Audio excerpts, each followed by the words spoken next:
Oke, halo teman-teman semua. Perkenalkan, nama saya Rino Sani. Hari ini saya akan menyampaikan sebuah materi bernama aliran energi. Oke, dimulai dari pengertian aliran energi. Aliran energi adalah proses perpindahan energi dari satu tingkatan trofik ke tingkat trofik lainnya dalam ekosistem. Aliran energi ini terjadi melalui rantai makanan, yaitu urutan perpindahan energi dari produsen ke konsumen. Lalu kita akan masuk ke dalam sumber energi. Sumber energi utama dalam ekosistem adalah matahari. Energi matahari digunakan oleh produsen untuk melakukan fotosintesis. Oke, lanjut masuk ke dalam proses aliran energi. Dimulai dari fotosintesis, di mana tumbuhan mengubah energi matahari menjadi energi kimia dalam bentuk glukosa. 2. Produksi primer.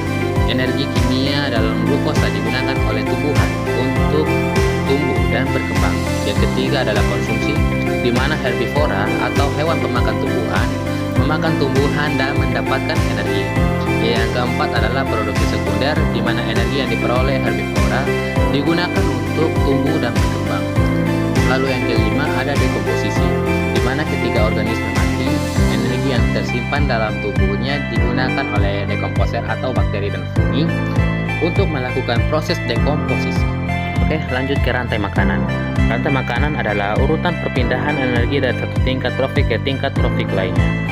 Oke, tingkat trofik sendiri ada 5, yaitu yang pertama produsen atau tumbuhan, yang kedua konsumen primer atau herbivora, yang ketiga konsumen sekunder atau karnivora, yang keempat konsumen tersier atau omnivora, dan yang kelima adalah dekomposer atau bakteri dan fungi. Contoh dari rantai makanan sendiri adalah misalnya rumput dimakan oleh kelinci, lalu kelinci dimakan oleh ular, lalu dimakan oleh elang.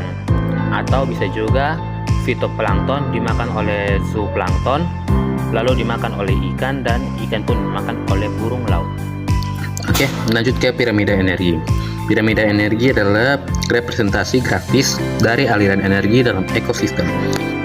Tingkat trofik dari piramida energi sendiri dimulai dari produsen yang mencapai 100% energi, lalu konsumen primer yang mencapai 10% energi, lalu konsumen sekunder yang mencapai 1% energi, dan konsumen tersier yang mencapai 0,1% energi. Hukum 10%, hanya 10% energi yang dipindahkan dari satu tingkat trofik ke tingkat trofik lainnya, sedangkan 90% energi lainnya hilang sebagai panas. Nah, dalam aliran energi sendiri ada beberapa faktor yang mempengaruhinya, yaitu yang pertama efisiensi fotosintesis, lalu yang kedua adalah kualitas makanan, yang ketiga adalah suhu dan kelembaban, dan yang keempat adalah predasi dan kompetisi. Lalu kita masuk ke dalam aliran energi dalam ekosistem. Aliran energi dalam ekosistem sangat penting untuk memahami bagaimana ekosistem sendiri itu berfungsi. Oke, kita mulai dari ekosistem hutan, di mana energi matahari digunakan oleh tumbuhan untuk melakukan fotosintesis, kemudian energi tersebut dipindahkan ke herbivora seperti kelinci dan rusa, lalu ke karnivora seperti ular dan elang. Yang kedua adalah ekosistem laut, di mana energi matahari digunakan oleh fitoplankton untuk melakukan fotosintesis, lalu kemudian energi tersebut dipindahkan ke zooplankton, lalu ke ikan, dan seterusnya. Lalu yang terakhir ada ekosistem padang rumput, di mana energi matahari digunakan oleh rumput untuk melakukan fotosintesis, kemudian energi tersebut dipindahkan ke herbivora seperti sapi, kambing, lalu ke karnivora seperti serigala dan singa. Lalu kita masuk ke peran dekomposer. Dekomposer seperti bakteri dan fungi sangat penting dalam aliran energi karena mereka menguraikan bahan organik yang mati dan mengembalikan nutrisi ke tanah. Dalam aliran energi sendiri ada dampak aktivitas dari manusia, di mana aktivitas manusia dapat mempengaruhi aliran energi dalam ekosistem seperti deforestasi, polusi, dan perubahan iklim. Lalu ada strategi konservasi, di mana untuk menjaga keseimbangan ekosistem, kita dapat melakukan beberapa strategi konservasi, seperti melindungi habitat, mengurangi polusi, dan mengembangkan energi terbarukan. Aliran energi dalam ekosistem, contoh kasusnya seperti danau eutrofikasi, hutan hujan tropis, dan terumbu karang. Lalu ada peran manusia dalam aliran energi, di mana manusia memiliki peran yang sangat penting dalam aliran energi dalam ekosistem, seperti pertanian, industri, dan kebijakan lingkungan. Lalu ada teknologi untuk mengoptimalkan aliran energi, seperti energi terbarukan, pertanian vertikal, dan teknologi pengolahan limbah.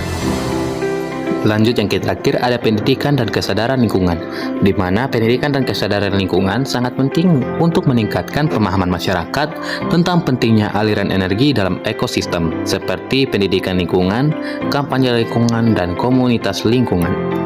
Jadi, kesimpulan yang didapat dari materi ini adalah bahwa aliran energi adalah proses perpindahan energi dari satu tingkat trofik ke tingkat trofik lainnya dalam ekosistem, yang sangat penting untuk memahami bagaimana ekosistem berfungsi.